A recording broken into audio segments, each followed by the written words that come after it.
सजावट में सबसे अच्छे फूल लगाना। पूरी हवेली महकनी चाहिए, किसी भी चीज की कोई कमी नहीं होनी चाहिए। आखिर हमारी बेटी की शादी है। सरपंच जी, आप चिंता ना करें। और हाँ, मेहमानों का खास ख्याल रखना। तुम जाओ बादाम का दूध और शरबत ले आओ। ठीक है। अरे वीना, क्या हुआ? तुम बहुत डरी हुई लग रही हो। भाई आज तो तुम्हें खुश होना चाहिए, तुम्हारी बेटी सुहागन होने जा रही है। अपनी बेटी की ब्याह के लिए जितने सपने संजोए थे, सब के सब आज सच होने जा रहे हैं। तो फिर मेरी चिंता का कारण आप अच्छी तरह से जानते हैं। मुझे भी इस बात की चिंता है, लेकिन तुम डरो मत। मैंने सबको चौकन्ना कर रखा है। 2 पहलवानों को बंदूकों के साथ सोनिका के कमरे के बाहर तैनात कर दिया है। इस विवाह में कोई अड़चन नहीं आएगी, मुझ पर भरोसा रखो। भगवान करे सब ठीक ठाक हो जाए और मेरी बेटी सोनिका के जीवन में कभी भी कोई अड़चन ना आए। आप क्या सोच रहे हैं? मीना, मैं सोच रहा था हमें सीआईडी की मदद ले लेनी चाहिए। एक बार तो उन्हें इत्तला कर देना चाहिए। हाँ, ये बिल्कुल ठीक कह रहे हैं आप। मैं अभी सीआईडी की ऑफिस जाता हूँ। लेकिन यहाँ पर सारी चिंता मत करो, यहाँ पर किसी को कुछ पता नहीं चलेगा। सब तैयारियां ठीक ठाक चल रही हैं। सुरक्षा का बंदोबस्त कड़ा है। तुम बस अपने आंख और कान खुले रखना और बाहर देखते रहना। जी ठीक है, मैं ध्यान रखूंगी। लेकिन आप मुहूर्त से पहले आ जाना, वरना। चिंता मत करो, मैं जल्द ही वापस आ जाऊँ। सब ठीक हो जाएगा।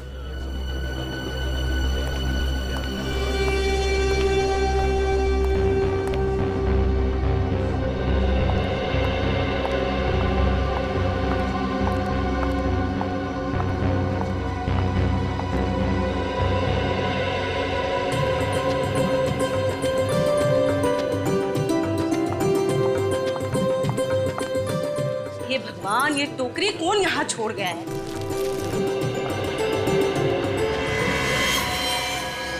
क्या है?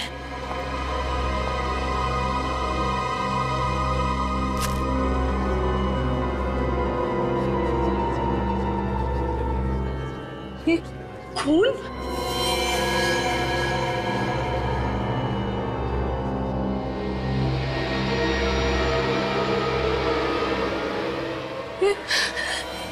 इतना सारा खून यहाँ कैसे आया? यहाँ पर तो कोई है भी नहीं। फंस क्यों रहा है? खींच क्यों नहीं रहा है?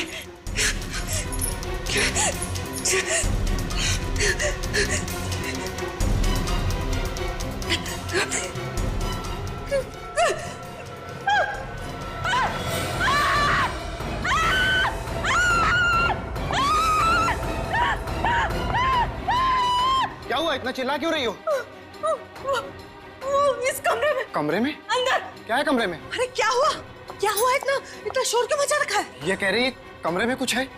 कमरे में कुछ है? क्या है कमरे में? आप लोग खुद ही चलकर देख लीजिए। अरे ऐसा क्या है कमरे में?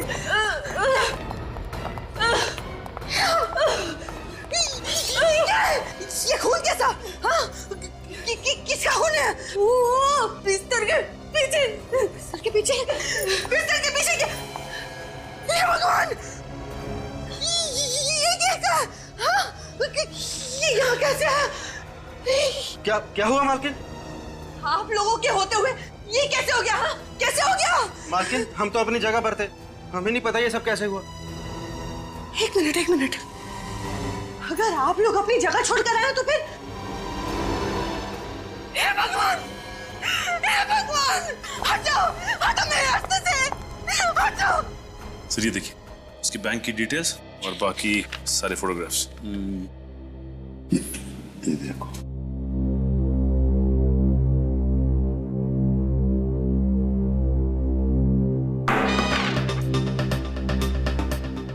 ये पेपर पढ़ने की जगह। सॉरी। सॉरी क्या? चेहरा लटका क्यों है तुम्हारा? क्या हुआ? प्रॉब्लम है? पता नहीं सर, आजकल आदमी का दिमाग किस तरह से चल रहा है, किस हद तक सोच सकता है आदमी, उसकी सोच की तो कोई सीमा ही नहीं है। फ्रेडी, तुम कहना क्या चाह रहे हो? आजकल इस दुनिया में हर देश, हर शहर, हर गली, हर नुक्कड़ पे दहशत है। लोग एक दूसरे के खून के प्यासे होते जा रहे हैं। जातीयवाद के नाम पे दंगे फसाद हो रहे सर।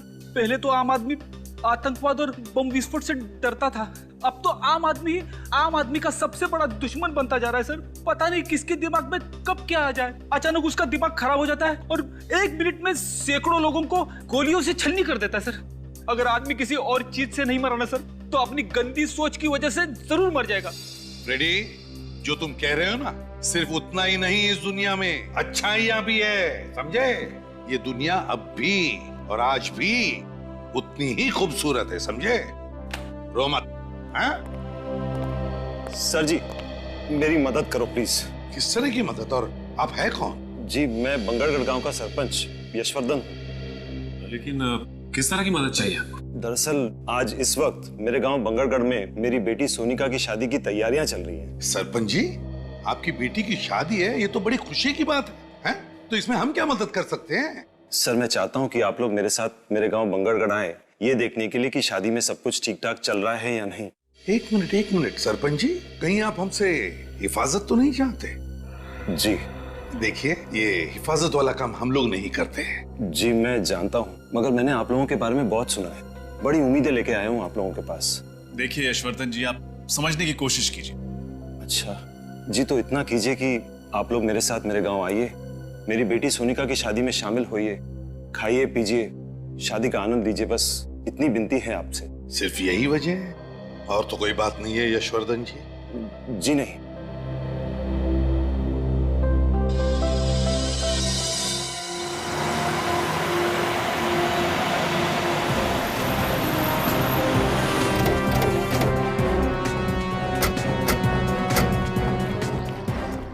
आइए, अंदर आइए। चलिए।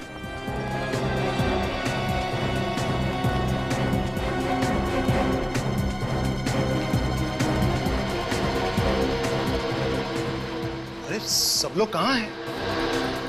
वही तो है? हो क्या रहा है यशवर्धन जी? आप तो कह रहे थे कि शादी की तैयारियां चल रही है, फिर बाकी के लोग कहाँ हैं घर के? मैं भी यही सोच रहा हूँ सर, सब गए कहाँ? मेरा परिवार, रिश्तेदार, सारे मेहमान, कर्मचारी। जब मैं यहाँ से निकला था तो पूरे घर में चहल पहल थी। हे भगवान, मेरी बच्ची! ये आवाज, ये तो किसी की रोने की आवाज है। लगता है घर के पीछे से आ रही है, चलो देखते हैं। हाँ, ये आवाज घर के पीछे से ही आ रही है। हे भगवान, मेरी गैरहाजिरी में कहीं कोई अनर्थ तो नहीं हो गया? यहाँ से आइए। हे भगवान, यहाँ पर सोनिका! अरे हे भगवान! सोनिका, सोनिका, सोनिका, ये क्या हो गया? आपने आने में बहुत देर कर दी। हमारी बच्ची सोनिका में हमेशा के लिए छोड़कर चले गए। आप जरा प्लीज पीछे हटिए। सोनिका!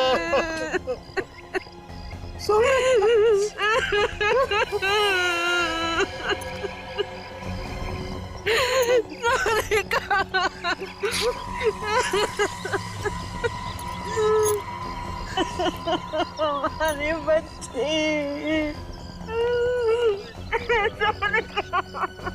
ऐसा लगता है किसी ने ऊपर से इसे धक्का दिया है। वही तो, सिर के पीछे वार करने के बाद फिर ऊपर से नीचे क्यों फेंका? इसका घाव काफी गहरा है, ऐसा लगता है किसी ने किसी भारी चीज से मारा है। वही तो, लेकिन एक बात समझ में नहीं आ रही है, सिर के पीछे इतनी जोर से भारी चीज से वार करने के बाद फिर ऊपर से नीचे क्यों फेंका?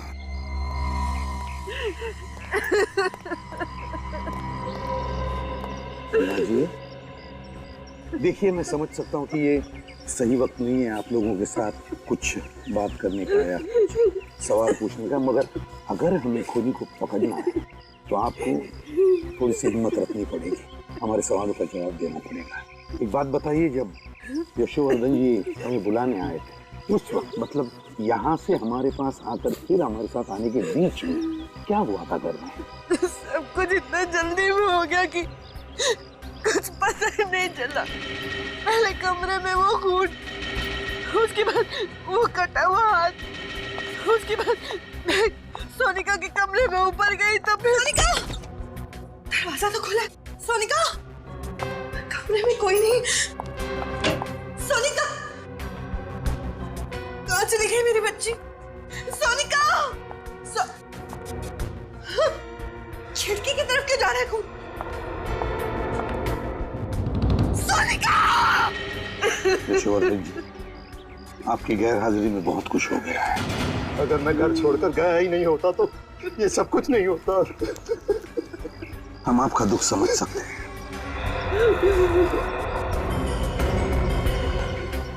तुम लोगों को अपनी जगह छोड़नी नहीं चाहिए थी। गलती होगी साहब, उस वक्त नीचे से चीखने की आवाज आ रही थी।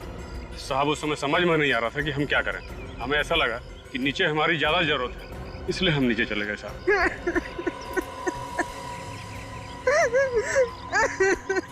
वीणा जी, क्या आप हमें वो जगह दिखा सकती है जहाँ पर वो खून और हाथ मिला? प्लीज। जी। इस तरफ से। ये रखो।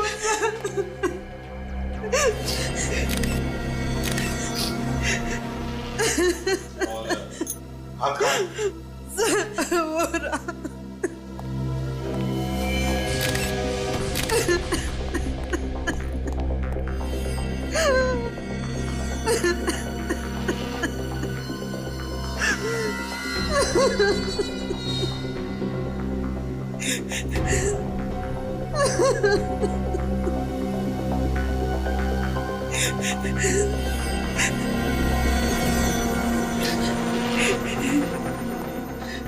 वीणा जी, यशोवर्धन जी, ये हाथ और ये खून दोनों भी नकली है। ये सब कुछ नकली है? जी हाँ, नकली है। सर लेकिन ये नकली हाथ और नकली खून यहाँ पे क्यों डालेगा कोई? सचिन, ये जो खूनी है ना, इसने जानबूझकर ये नकली हाथ और ये नकली खून इस कमरे में डाल दिया, ये सोचकर कि इसे देखते ही इस शादी से भरे घर में भगदड़ मच जाएगी, हंगामा हो जाएगा और सारे लोग यहाँ पर इकट्ठे हो जाएंगे, यहाँ तक के पहलवान भी। और बस इसी वक्त का फायदा उठाकर वो सोनिका का खून करेगा। सर ये जो कोई भी है बहुत ही चालाक मालूम पड़ता है।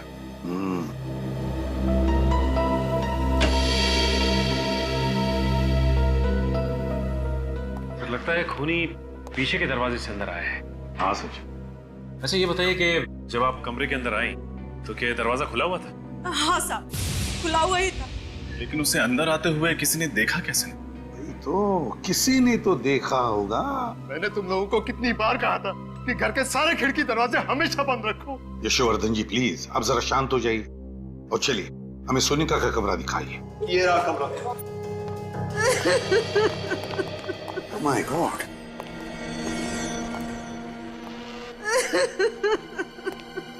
क्या हुआ है यहाँ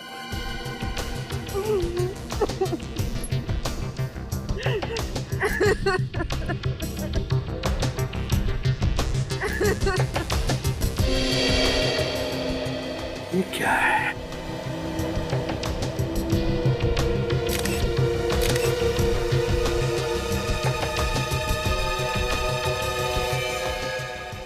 किस कपड़े का टुकड़ा है ये तो मेरी बेटी सोनिका की साड़ी का टुकड़ा है। माय गॉड, सोनिका की साड़ी का टुकड़ा। लगता है खूनी ने सोनिका को यहाँ इस खिड़की में से नीचे फेंक दिया और बेचारी नीचे गिरते वक्त उसकी ये साड़ी उस खिड़की में अटक गई और ये कपड़े का टुकड़ा वहां मिल गया।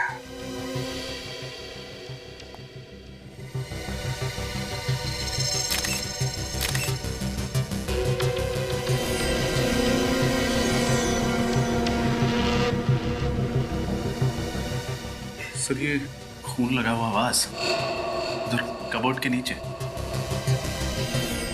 खून लगा हुआ वाज। मीना जी, क्या ये वाज आपके घर का है? नहीं सर, ये हमारे घर का नहीं। नहीं जी नहीं। तो इसका मतलब है खूनी ये वाज बाहर से लेकर आया और फिर इसी वाज से सोनिका के सिर पर पीछे से वार कर दिया।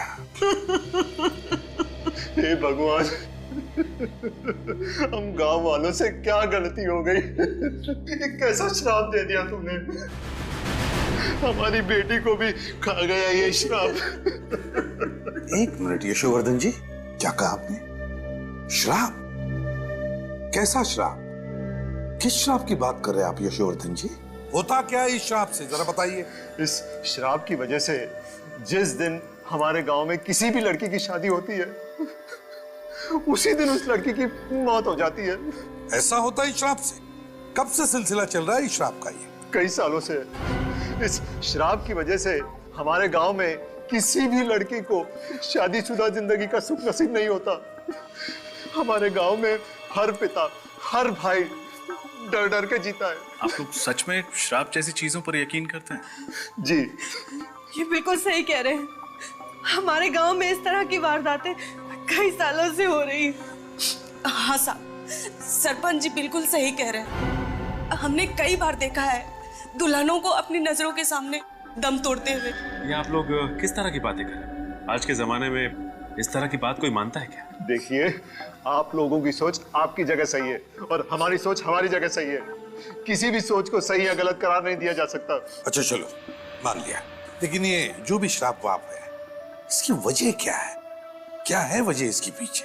ये एक रहस्य है जिसके बारे में किसी भी गांव वाले को कुछ पता नहीं, कोई भी नहीं जानता, और फिर भी आप लोग विश्वास कर रहे हैं इस पर। यशोवर्धन जी, आपसे एक आखिरी सवाल पूछता हूं मैं। अगर आपका इतना विश्वास है इस श्राप पर, तो फिर आपने अपनी बेटी की शादी इसी गांव में क्यों की? कहीं और जगह जाकर करवा देते? बताइए। हम कभी नहीं करना चाहते थे, लेकिन सोनिका की जिद थी कि अगर उसकी डोली उठेगी तो इसी गांव से, इसी घर से उठेगी। उसकी जिद के आगे हमें झुकना पड़ा और हमने शादी की तैयारियां भी शुरू कर दी। हमने उसे बचाने की हर कोशिश की, लेकिन ये श्राप हमारी बच्ची को निकल गया। नहीं वीणा जी, देखिए, ये श्राप वाप कुछ नहीं होता, सब झूठ है ये। मेरी बात पर यकीन कीजिए, इसके पीछे कोई और है, कोई ऐसा शख्स जो सालों से आप में दहशत फैला रहा है इस श्राप के आड़, समझा? और हमें यही पता लगाना है कि है कौन ये, और हम पता लगा कर रहेंगे ही। एक बात बताइए, आपकी बेटी की शादी की तैयारियों की कोई वीडियो रिकॉर्डिंग वगैरह की है आपने? जी हाँ, है। तो ये वीडियो रिकॉर्डिंग हमें दीजिए। और सचिन, पता लगाओ इस गांव में ऐसी कितनी लड़कियां हैं, कितनी दुल्हनें जिनकी इस तरह की मौत हुई है, और उनके बारे में पूरी जानकारी निकालो। सर, मिल गया सचिन जानकारी, सीडी सब कुछ? हाँ सर, सीडी भी मिल गई है और शादी की जानकारी भी। वेरी गुड, लगाओ सीडी जल्दी। दया, कुछ तो जरूर पता चल जाएगा सारा चक्कर क्या है। सर, मुझे तो लगता है ये सारे खून उसी श्राप की वजह से हो रहे। चुप रहो फ्रेडी। फ्रेडी, आइंदा अगर श्राप शब्द तुम्हारे मुंह से निकला ना, तो समझ लेना कि तुम्हारी हमेशा के लिए ट्रांसफर इस बांगड़गढ़ में हो। नहीं सर, ऐसा मत करना सर। चुप, आइंदा ये शब्द तुम्हारे मुंह से निकलना नहीं चाहिए। कौन सा? श्राप। हाँ,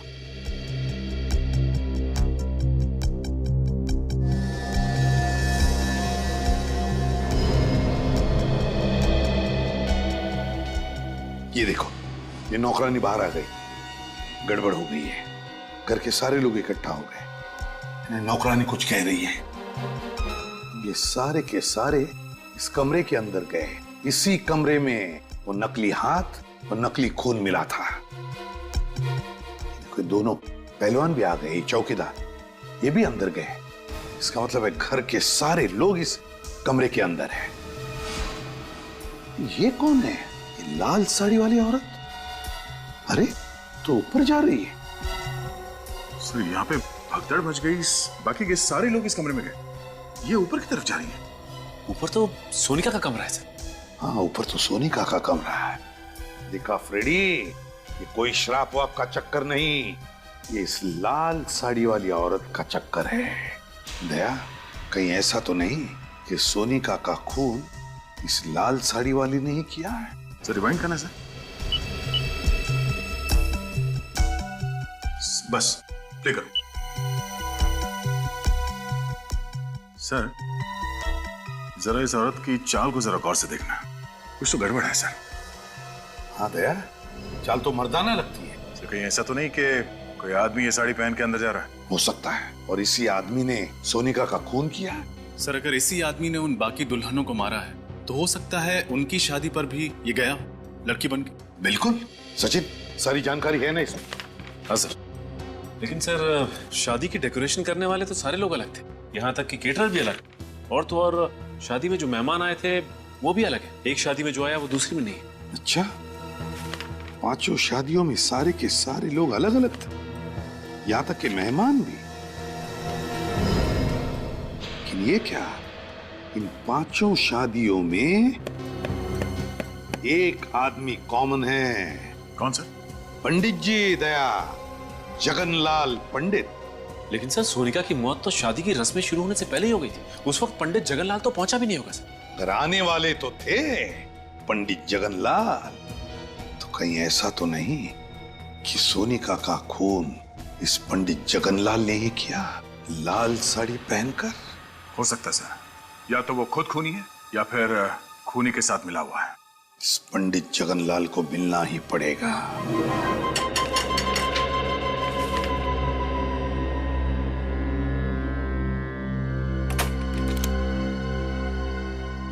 आप लोग सीआईडी से है ना? आइए। अरे वाह, बड़ी जल्दी पहचान लिया आपने। हाँ वो तो है, छोटा सा गांव है ना, मगर सीआईडी वाले हमारे द्वार। कहिए क्या समस्या है? सब कुछ कुशल मंगल तो है ना?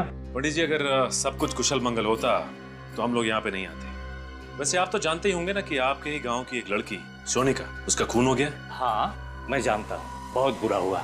सोनिका बिटिया को मैं बहुत अच्छी तरह से जानता था, मैं ही उसकी शादी करवाने वाला था। ये हम जानते हैं पंडित जी। आप ये बता सकते हैं कि सोनिका का खून किसने किया होगा? देखिए श्रीमान, हम पंडित हैं, हमारा काम रिश्ते जुड़वाना और शादियां करवाना है, बाकी किसी चीज से हमारा कोई संबंध नहीं है। तो पंडित जी, आप ये भी नहीं जानते होंगे कि अब तक आपके गांव में जितनी भी दुल्हनों की हत्या हुई है वो किसने की? नहीं श्रीमान, उन लड़कियों का भी खून किसने किया और क्यों किया, इस बारे में मुझे कुछ पता नहीं है।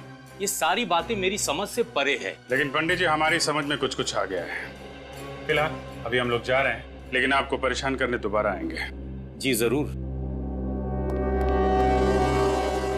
अब बर्दाश्त नहीं हो रहा है, बहुत हो गया, अब मुझे बात करनी पड़ेगी। हेलो, बात करिए उससे मेरी। हाँ हाँ उसी से। देखो सीआईडी वाले आए थे मेरे घर पर, पूछताछ कर रहे थे। देखो बर्दाश्त नहीं होता मुझसे। हाँ ठीक है, मैं मिलने आ रहा हूं तुमसे, पर आखिरी बार। इधर ही आ रहा है।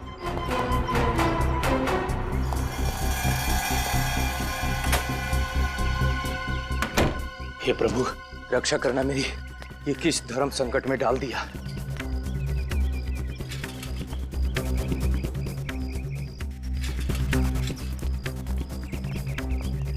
आज तो उसे मुझे बताना ही पड़ेगा। एक पंडित के घर में सीआईडी, और इस सालों की कमाई इज्जत खाक में मिल जाएगी। समझ जा पंडित, मैं तो उससे मिलना ही नहीं चाहता हूँ। आज दूध का दूध, पानी का पानी हो ही जाएगा। आज उससे मैं कह ही दूंगा कि तुम्हारे पाप के किसी भी भागीदार बनने वाला नहीं हूं मैं।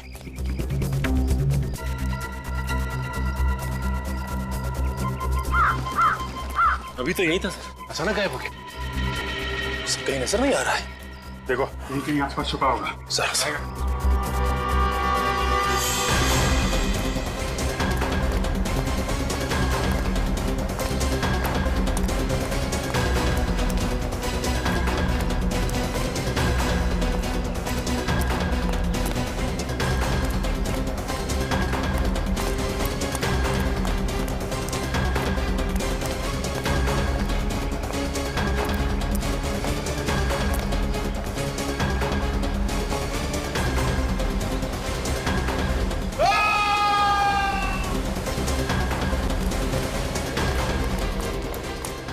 कहीं जगनलाल की आवाज तो नहीं थी? सर आवाज यही कहीं से आई, इस तरफ। अरे यहाँ तो भीड़ जमा है। जगनलाल के साथ? एक्सक्यूज मी, प्लीज हटिए, प्लीज हटिए हटिए हटिए, मैं तहकीकात करने दीजिए। और ना किसी भी चीज को हाथ मत लगाइएगा। हे भगवान, इस शापित गांव के एक लौते पंडित को भी आपने उठा लिया, अब क्या होगा हमारा? कल ही तो इन्हें मैं मंदिर के बाहर मिला था। सर खूनी ने चाकू पीठ में लगा छोड़ दिया है। सर लगता है खूनी ने चाकू फेंक के मारा होगा और भाग गया। अजीब सी बात है सर, एक गांव के पंडित को कोई क्यों मारना चाहेगा? अजीब बात तो इस गांव की हर एक चीज है, एक के बाद एक खून होते जा रहे हैं। पर खूनी इतनी जल्दी जगनलाल को मार के कहां भाग गया? लेकिन आसपास चेक करो जरा। हटिए हटिए। सर कहीं ऐसा तो नहीं कि जगनलाल जिस आदमी से फोन पे आखिरी बार बात कर रहा था उसी ने इसे बुलाया यहाँ पे और मार दिया? जगनलाल को उसके इरादे पे शक नहीं हुआ होगा कि वो उसका खून करने वाला है। हाँ सर, इसने सीआईडी के आने की खबर दी होगी और उस आदमी ने इसका हमेशा के लिए मुंह बंद कर दिया। इसका मतलब सिर्फ हम ही नहीं, वो खूनी भी इन गलियों में भाग रहा था इस जगनलाल के पीछे। मौका पाते ही उसने चाकू मारा और भाग गया। हाँ सर, ये जो कोई भी है काफी चालाक आदमी है। सर। हाँ सर, आसपास कुछ भी नहीं मिला। अच्छा, इसका थैला चेक कर लेना।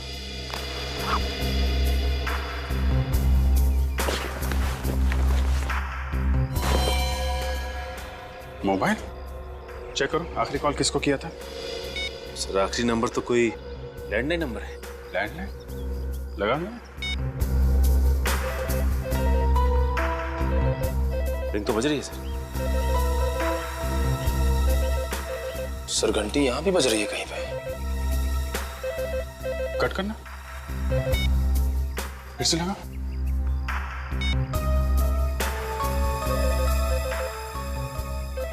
घंटी की आवाज तो यहीं से आ रही है। इसका मतलब ये नंबर यहीं आसपास का है। चलो देखते हैं। निकल, बॉडी को फॉरेंसिक लैब भिजवा दो। सर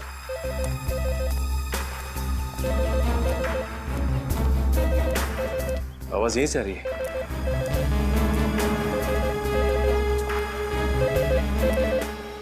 रिंग यहाँ बज रही है। तो इस पीसीओ पे पंडित जगनलाल ने फोन किया था, लेकिन किसके लिए? दुकान वाला जानता होगा सर। दुकान वाला कहीं नजर नहीं आ रहा। दुकान खुली छोड़कर कहाँ जा सकते हैं? सचिन, गांव में ऐसा ही होता है, लोग एक दूसरे पे भरोसा करते हैं। हाँ सर, लेकिन अब पता कैसे लगेगा कि जगनलाल ने किसके लिए फोन किया था यहाँ पे? जी साहब, कुछ ये साहब। तुम इस दुकान के मालिक हो? हाँ साहब। ये दुकान छोड़ के कहाँ चले गए थे? साहब वो घर पे गया था साहब। घर पे गए थे।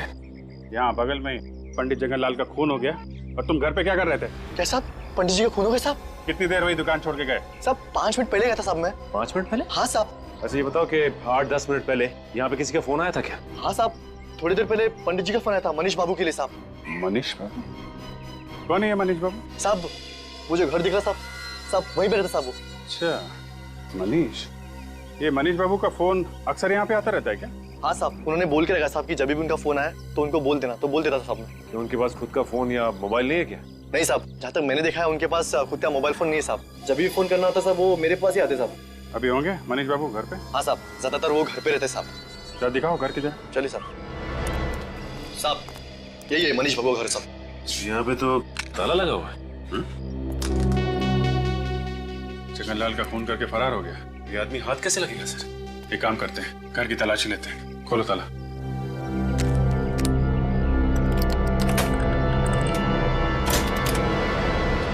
यहीं खड़े रहना। जी साहब।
हाँ सचिन,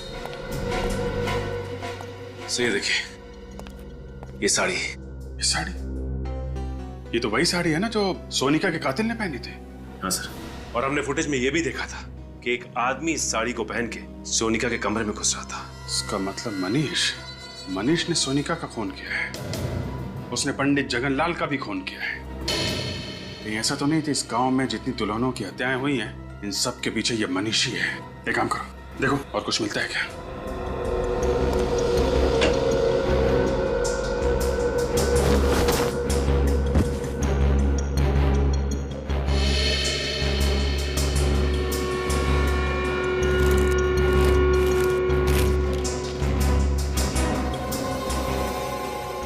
ये आदमी और ये औरत, ये फोटो, सर इस औरत को मैंने कहीं देखा है। ठीक है, कहाँ देखिए, याद करो सर।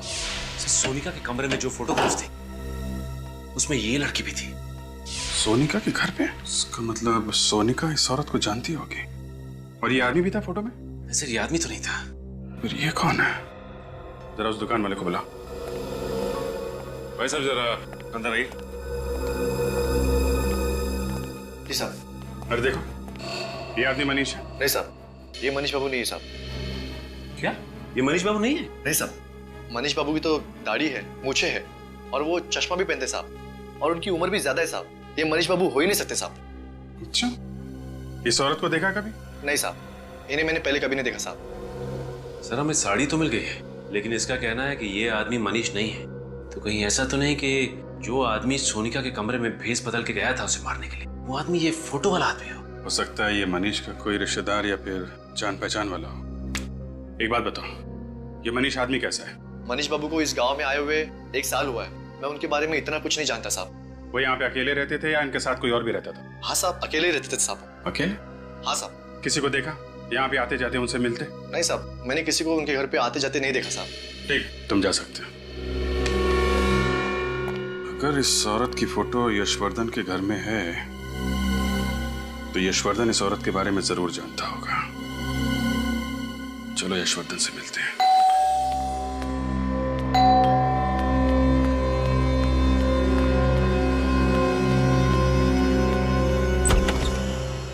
आप लोग आइए, कहिए क्या बात है?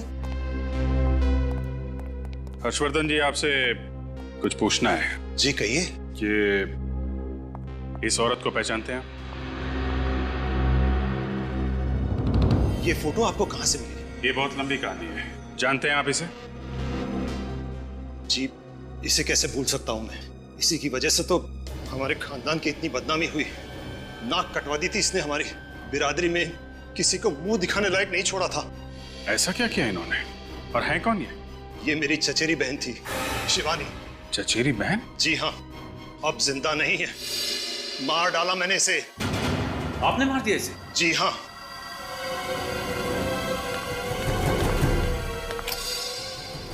इसी बंदूक से मारा था मैंने उसे 15 साल पहले। क्यों? क्यों मारा आपने?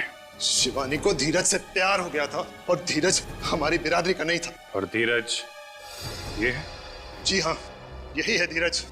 इसी को लेकर आई थी यहाँ, मुंह काला करके, लाल टीका लगवाने, हमारा आशीर्वाद लेने। बाबा, ये धीरज है। इससे शादी करके मैं अपनी पूरी जिंदगी इसके साथ बिताना चाहती हूँ। शिवानी, इसे जीवन बिताना नहीं, जीवन बर्बाद करना कहते हैं। ये क्या कह रहे हैं आप? बेशरम, तू हमारे खानदान का नाम बर्बाद करना चाहती है? बाबा, आप कैसे सोच सकते हैं कि मैं ऐसा कोई कदम उठा सकती हूँ? बाबा, धीरज बहुत अच्छा लड़का है, आपको भी बहुत पसंद आएगा। बाबा, मैं तेरी हिम्मत कैसी हुई ऐसी बात करने की? अगर मुझे पता होता कि तू हमारे खानदान का नाम इस तरह रोशन करेगी तो मैं तुझे पैदा होते ही मार देता। बाबा, आप मुझसे ऐसे कैसे बात कर सकते? मैंने कभी सोचा भी नहीं था कि आप मुझसे इतनी घिनौनी बात करेंगे। तू मुझे समझाने की बात कर रही है? अरे समझना तो तुझे चाहिए बाबरी। हमारे खानदान में, हमारी जाति में, हमारी बिरादरी में बाहर के किसी लड़के से ना किसी ने शादी की है और ना कोई कर पाएगा। भैया, भैया आप कुछ समझाइए ना बाबा को। शिवानी, तुमने जो कुछ किया गलत किया। भैया, आप भी? हाँ, ये भी। हम सब तेरे खिलाफ हैं। सब अंधे हो चुके, आप सब अंधे हो चुके। आपके अहंकार और अंधविश्वास ने आपको अंधा कर दिया है।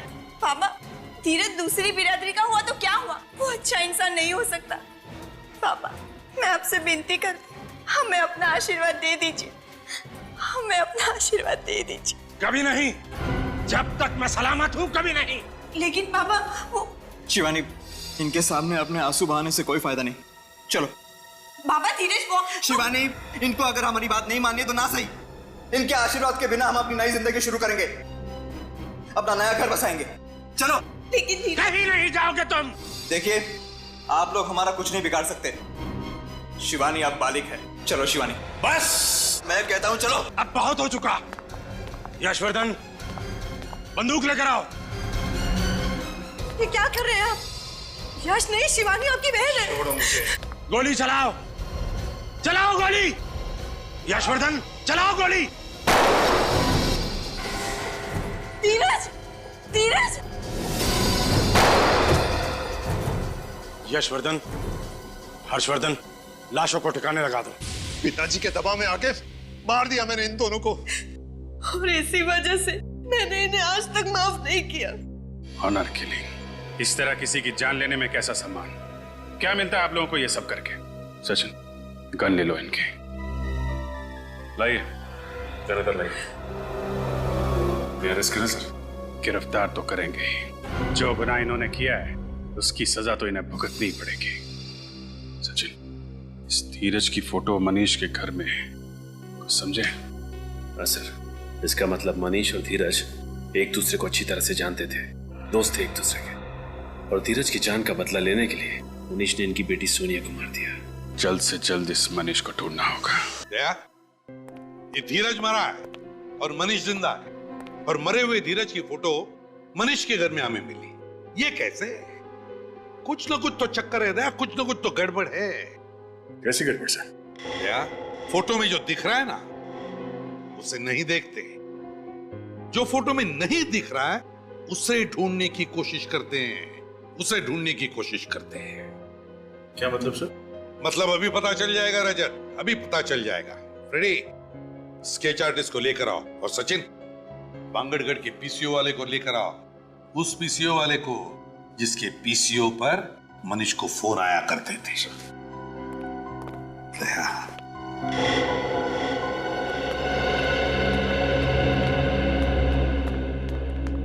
आइए। स्केच आर्टिस्ट को क्यों बुलाया? अभी पता चल जाएगा। ये चेहरा देखो, हम चाहते हैं कि ये चेहरा बनाया।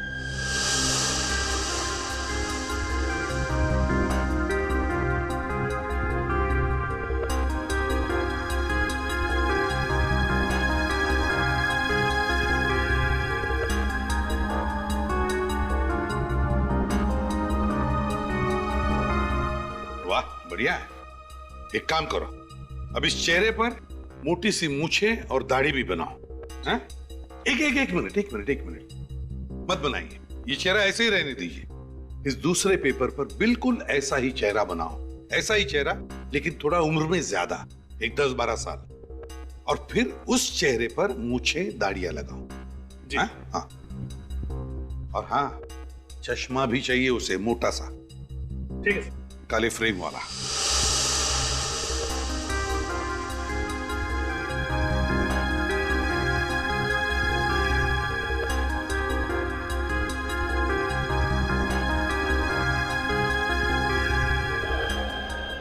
देखा दया, मेरा शक सही निकला। ये मनीष ही धीरज है? हाँ साहब, यही मनीष बाबू साहब। एक सेकंड। ये आदमी तो उस दिन भीड़ में था जब हमने सोनिका की लाश देखी थी। इसका मतलब है आज का मनीष मरा हुआ धीरज है। मगर सर, धीरज को तो गोली लगी थी, फिर वो बच कैसे गया? इसका मतलब धीरज कभी मरा ही नहीं और मनीष बाबू बनकर सबकी आंखों में धूल झोंकता रहा। एग्जैक्टली। हमें किसी तरह से इस मनीष को पकड़ना होगा। मनीष उर्फ धीरज को ढूंढेंगे कैसे सर? ढूंढेंगे फ्रेडी, ढूंढेंगे। फिर से बांगड़गढ़ गांव में शादी होगी, दुल्हन सजेगी, और ये बाराती भी आएगा।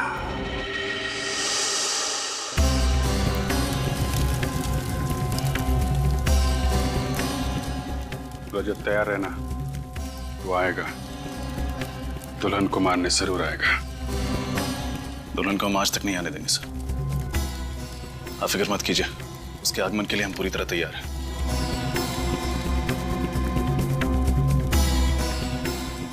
पंडित जी, याद है ना विघ्न आने पे कौन सा मंत्र पढ़ना है? जी साहब, मालूम है।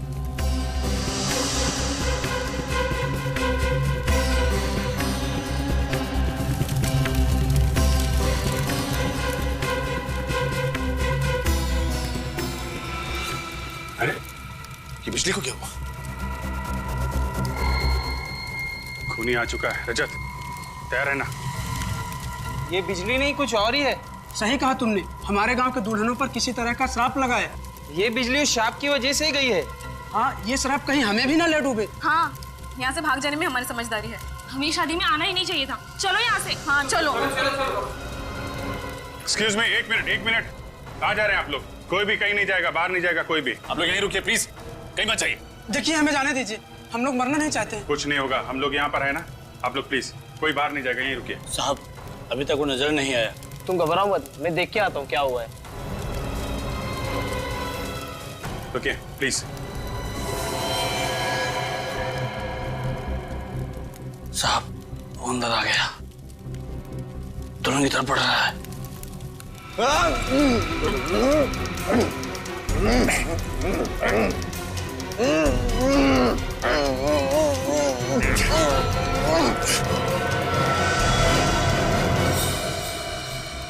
अरे तुम दुल्हन नहीं हो? जी तुम्हें क्या लगा तुम्हारे यहाँ तो उसे एक दुल्हन और मारी जाएगी?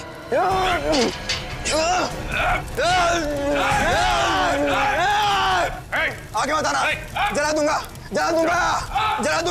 सबको जला दूंगा।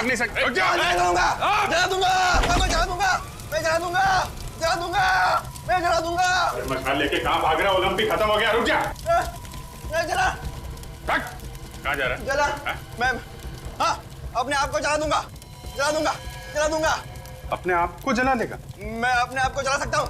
मनीष और धीरज, जिसने गांव की इतनी मासूम दुल्हनों को मौत के घाट उतारा है, सोनिका का और पंडित जगनलाल का खून क्या ऐसा अपराधी, क्या लगता है रजत अपने आप को जला पाएगा? नहीं सर, इसकी शक्ल देख के तो नहीं लगता। क्या बात कर रहे हो? आप लोगों को मेरी बातों पर यकीन नहीं आ रहा है? मैं खुद को जला सकता हूँ। अच्छा ठीक है, जला ले। देखो निकल गई सारी हवा। मैं अपने आप को पूरी तरह से जला दूंगा, सर से पांव तक जला दूंगा। नहीं सर, मुझे नहीं लगता ये अपने आप को जला सकता। देखिए माथे पे तो पसीना आ चुका है। और इसके पैर भी कांप रहे हैं।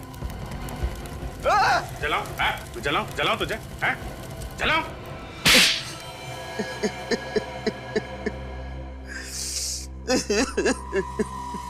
मनीष उर्फ धीरज, बताओ क्यों किया तुमने ये सब? इसका जवाब तो मैं पिछले 15 सालों से ढूंढ रहा हूँ। एक भाई अपनी बहन को कैसे मार सकता है? एक बाप अपनी बेटी की खुशियों का गला कैसे घोट सकता है? क्यों दो प्यार करने वालों को लोग जीने नहीं देते?